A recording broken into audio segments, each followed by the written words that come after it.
नमस्कार दोस्तों। जैसा कि टॉपिक आप लोगों को दिख रहा है वेब ब्राउज़र। आज की हमारी क्लास कंप्लीटली फोकस करेगी वेब ब्राउज़र के बारे में। तो ज़्यादा बड़ी क्लास नहीं रहेगी, सिर्फ 4 से 5 मिनट की क्लास रहेगी और इसमें हम लोग वेब ब्राउज़र की पूरे टाइप्स को देखेंगे, कंपोनेंट्स को देखेंगे, इतिहास देखेंगे क्या है इसका, कैसे ये काम करता है, करंट में क्या ट्रेंड है, with real life example. Last में मैंने कुछ लिस्ट भी दी है वेब ब्राउज़र्स की, इनको आप लोग पढ़ सकते हैं। ये पीडीएफ आप लोग मेरे टेलीग्राम चैनल से भी डाउनलोड कर सकते हैं, जिसका कि लिंक नीचे डिस्क्रिप्शन में दिया हुआ है। ठीक है, तो ज़्यादा समय नहीं लेते हैं, क्लास को स्टार्ट करते हैं। सबसे पहले हम देखेंगे कि ब्राउज़र क्या होता है। तो ब्राउज़र को ये समझे कि एक ऐसा एप्लीकेशन सॉफ्टवेयर है जो कि इंटरनेट पर अवेलेबल सारी वेबसाइट्स को एक्सेस करने का काम करता है। एक्सेस करवाने का हमें क्या देता है, एक राइट देता है। ठीक है, बिना ब्राउज़र के हम लोग कोई सी भी वेबसाइट को एक्सेस नहीं कर सकते हैं। ब्राउज़र के अंदर ही सर्च इंजन होता है जिसके थ्रू हम सर्च करते हैं। जैसे ये समझिए कि आपने आपका टीवी रिमोट है, टीवी रिमोट का आपने उठाया और आपने कोई चैनल बदला, वैसे ही ब्राउज़र होता है। ब्राउज़र को आपने कुछ भी आपको कुछ मतलब जितनी भी वेबसाइट्स को आपको सर्च करना है, आपने ब्राउज़र ओपन किया, उस वेबसाइट का एड्रेस लिखा, डोमेन नेम सिस्टम के थ्रू आपने एड्रेस लिखा और आईपी एड्रेस के थ्रू वो आपके पास शो हो गया। तो वेब ब्राउज़र का काम क्या है, इंटरनेट पर उपलब्ध वेबसाइट्स को आप लोगों के लिए एक्सेस करवाने का काम कौन करता है, वेब ब्राउज़र। मतलब ये एक मीडियम है। ठीक है, इसके टाइप्स देखेंगे हम लोग। पहला टाइप है ग्राफिकल। ग्राफिकल का मतलब जो हमें ग्राफ्स के फॉर्म में, जैसे कि आपने गूगल क्रोम आप जब देखते हो तो क्रोम ब्राउज़र के अंदर अलग अलग एनिमेशंस होते हैं, आइकॉन्स होते हैं, एक्सटेंशन ऐड करने के लिए होते हैं, मतलब कि अट्रैक्टिव सा हमें लगता है। जैसे फायरफॉक्स, सफारी, इन सब के जो इंटरफेस है वो यूज़र्स को क्या करते हैं, अट्रैक्ट करते हैं, ग्राफिकल फॉर्मेट में होते हैं। इस टाइप के ब्राउज़र को ग्राफिकल ब्राउज़र कहते हैं। टेक्स्ट बेस्ड ऐसे होते हैं जिनमें सिर्फ टेक्स्ट ही शो होता है, जिसका एग्जांपल है लिनक्स। आप लोग देख सकते हो, इसको डाउनलोड करें आप एक बार और चलाएं कि कैसा होता है। मोबाइल के वेब ब्राउज़र जो मोबाइल में रन होते हैं, ओपेरा मिनी, यूसी ब्राउज़र। अब तो क्रोम, फायरफॉक्स, सफारी, इन सब के भी मोबाइल वर्जन आ चुके हैं, तो ऐसा कोई अलग से टाइप्स नहीं है इसका। फिर भी मैंने इन्फॉर्मेशन के लिए लिख दिया है। एम्बेडेड का मतलब ये होता है बैठा हुआ होना। जैसे कि फेसबुक का ऐप है, फेसबुक में कहीं भी कोई लिंक आती है, हम लोग उसको क्लिक करते हैं तो वो किसी अदर ब्राउज़र पे नहीं जाता है। अभी ये फैसिलिटी आ गई है कि फेसबुक का खुद का एक इन ऐप ब्राउज़र है जो सारी अपनी थिंग्स को, जो भी हमने लिंक पे क्लिक किया उसको उसी ब्राउज़र के अंदर सर्च करके हमें प्रोवाइड करवाता है। तो इस टाइप के ब्राउज़र को एम्बेडेड ब्राउज़र कहते हैं। कुछ ऐसे सिक्योर ब्राउज़र हैं जो हमारे कुकीज़ को सेव नहीं करते हैं, हमारा जो डेटा है उसको प्राइवेट रखते हैं। जैसे कि टोर ब्राउज़र, ब्रेव, डक डक गो।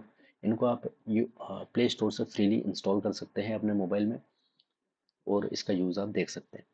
आखिर ये वेब ब्राउज़र काम कैसे करता है, कैसे हम मैसेज यहाँ से भेज, मतलब हमने कुछ भी टाइप किया और वो हमारे पास आ जाता है, तो उसके पीछे की जो प्रोसेस है वो इस तरह की। आपने यूआरएल पे कुछ भी लिखा, जैसे आपने लिखा www.example.com। अब ये क्या होगा, ये जो example.com आपने लिखा है ये डोमेन नेम है।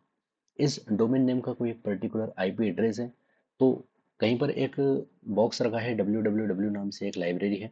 तो ये क्या करेगा, इस आईपी एड्रेस और इस डीएनएस को सर्च करेगा कि या क्या इस नाम से रिलेटेड अपने पास जो वेब सर्वर है, जो एक बॉक्स रखा हुआ है उसमें कुछ इससे पर्टिकुलर रिलेटेड कोई थिंग है। अगर है तो क्या करेगा, ये उसको एक रिक्वेस्ट सेंड करेगा, ब्राउज़र एचटीटीपी रिक्वेस्ट बोलते हैं जिसको। और वहाँ से जो भी डेटा क्या होगा, उस बॉक्स के अंदर जो डेटा रखा हुआ है वो हमारे पास HTML CSS फॉर्म में आएगा और ये रेंडरिंग इंजन के थ्रू हमारे वेब पेज पर डिस्प्ले हो जाएगा। रेंडरिंग इंजन क्या है, HTTP क्या है, ये हम अगली स्लाइड में देखते हैं। ये इसके कंपोनेंट्स में आते हैं, यानी कि इसकी बॉडी।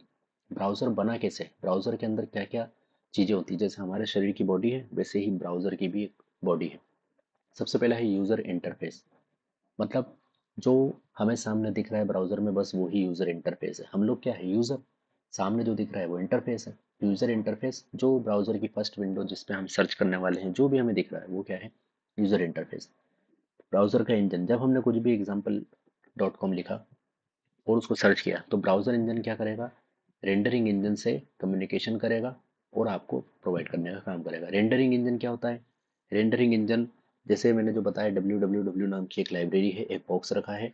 उस बॉक्स में जो भी डेटा है example.com से रिलेटेड, वो डेटा वहाँ से उसने उठाया और आप लोगों को सामने आपके शो कर दिया।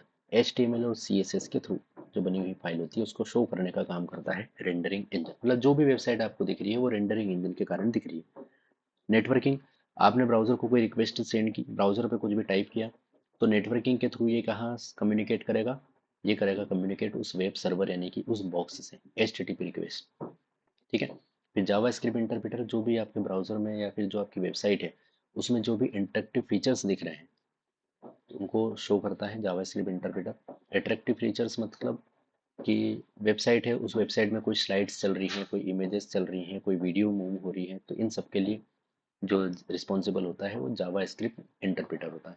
डेटा स्टोरेज जैसे हिस्ट्री, कुकीज़, आप लोग कई बार देखते हो कि कोई भी वेबसाइट आपने सर्च की तो आपसे पूछता है एक्सेप्ट कुकीज़ और नॉट, तो आप लोग यस कर देते हैं उसको, तो वही जो डेटा स्टोरेज होता है ये इसका पार्ट है।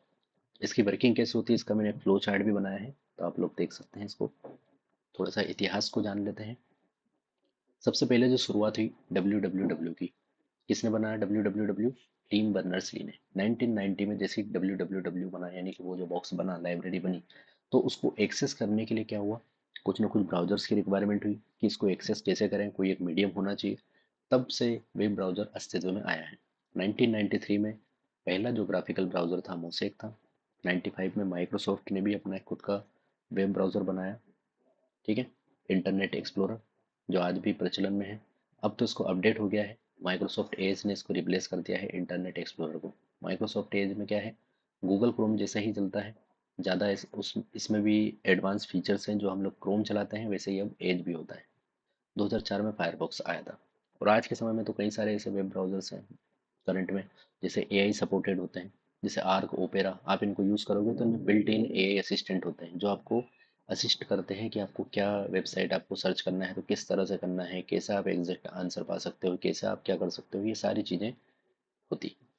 कुछ प्राइवेसी फोकस जैसे ब्रेव एंड डकडकगो मैंने आप लोगों को बताया अभी। इनमें क्या होता है, आपका जो डेटा है वो प्राइवेट रहता है, आपका सीक्रेट आप तक ही रहता है, मतलब वो डेटा कहीं भी किसी सर्वर पर सेव नहीं होता है ऐसे ब्राउजर्स के अंदर। Voice control and search, voice input जब हम देते हैं उसके अकॉर्डिंग सर्च होते हैं। प्रोग्रेसिव वेब एप्स, जैसे आपने क्रोम के अंदर कोई एक्सटेंशन इंस्टॉल किया, जैसे English to Hindi, Hindi to English, इस टाइप का कुछ भी एक एक्सटेंशन आपने डाल क्रोम के अंदर आपने ऐड किया।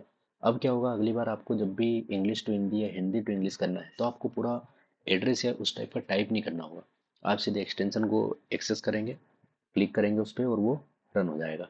ठीक है। फिर बेटर मोबाइल ऑप्टिमाइजेशन के लिए जो लाइट वर्जन आते हैं, जैसे फायरफॉक्स है तो फायरफॉक्स का लाइट वर्जन, बेटा ऐप्स बोलते हैं जिनको, लाइट मोड्स में ये बैटरी सेविंग होते हैं, साथ में लोड भी फास्ट होता है। ठीक है। अच्छा, एक रियल लाइफ एग्जांपल से मैं आप लोगों को बताता हूँ। जैसे कि आप लोग गूगल क्रोम यूज़ करते हैं आपके फ़ोन से, आपने लिखा www.youtube.com। ठीक है।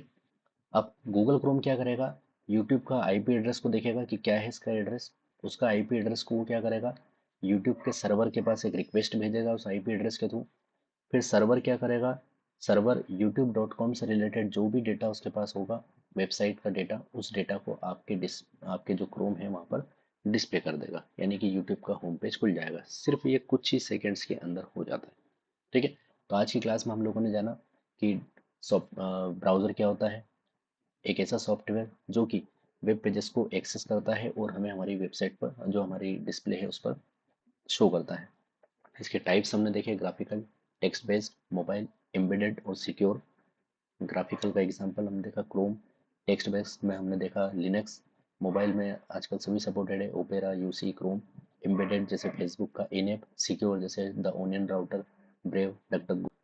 इसके बाद में कंपोनेंट्स देखे हमने, यूआई, यूजर इंटरफेस, इसके दोनों इंजन्स को देखा, browser engine, rendering engine. Networking देखी हमने कि नेटवर्किंग के थ्रू ही क्या होता है, ब्राउज़र HTTP रिक्वेस्ट भेजता है और फिर हमारे डिस्प्ले होता है हमारे स्क्रीन पर। जावास्क्रिप्ट इंटरप्रेटर, स्टोरेज, इन सबको देखा। वर्किंग की प्रोसेस देखी कि कैसे URL पे हमने लिखा डोमेन नेम www.google.com, फिर इस ब्राउज़र ने रिक्वेस्ट भेजी HTTP सर्वर के थ्रू, सर्वर ने रिस्पॉन्स किया और हमें हमारे रेंडर पेज पर शो किया। इतिहास देखा कि वर्ल्ड वाइड वेब से जो शुरू हुआ था आज कहाँ पर पहुँच चुके हैं हम लोग, क्रोम का एडवांस फीचर्स हम लोग यूज़ कर रहे हैं। ट्रेंड्स क्या क्या चल रहे हैं उनके बारे में देखा। AI से रिलेटेड जो वेब ब्राउज़र्स आ रहे हैं, प्राइवेसी से रिलेटेड ब्राउज़र्स हैं, जैसे कि टोर को देखा हमने, डार्क वेब्स को देखा, प्रोग्रेसिव वेब एप्स को देखा। ठीक है। वॉइस कंट्रोल जो वेब ब्राउज़र्स हैं इनको हमने देखा। इसके बाद में कुछ हमने एग्जाम्पल भी देखे थे। मैंने आपको एक एग्जाम्पल भी बताया था कि जैसे हमने क्रोम पर यूट्यूब को सर्च किया और गूगल पे हमें उसका रिस्पॉन्स मिला। ठीक है, तो इस तरह से वर्क होता है। ये मैंने यहाँ पर कुछ एक लिस्ट बनाई है, उस लिस्ट में विभिन्न ब्राउज़र्स के बारे में दिया हुआ है कि किस ब्राउज़र का कौन सा स्पेशल फंक्शन है, इसका पेरेंट ऑर्गेनाइजेशन कौन है को। ये आपको चाहो तो आप इसका स्क्रीनशॉट भी ले सकते हैं। ये फर्स्ट पेज है, इसका स्क्रीनशॉट ले लीजिए। ये सेकंड पेज है, इसका स्क्रीनशॉट ले लीजिए। ठीक है, ये सारी चीज़ें आपको हमारे टेलीग्राम चैनल पर भी मिल जाएगी पीडीएफ इसकी।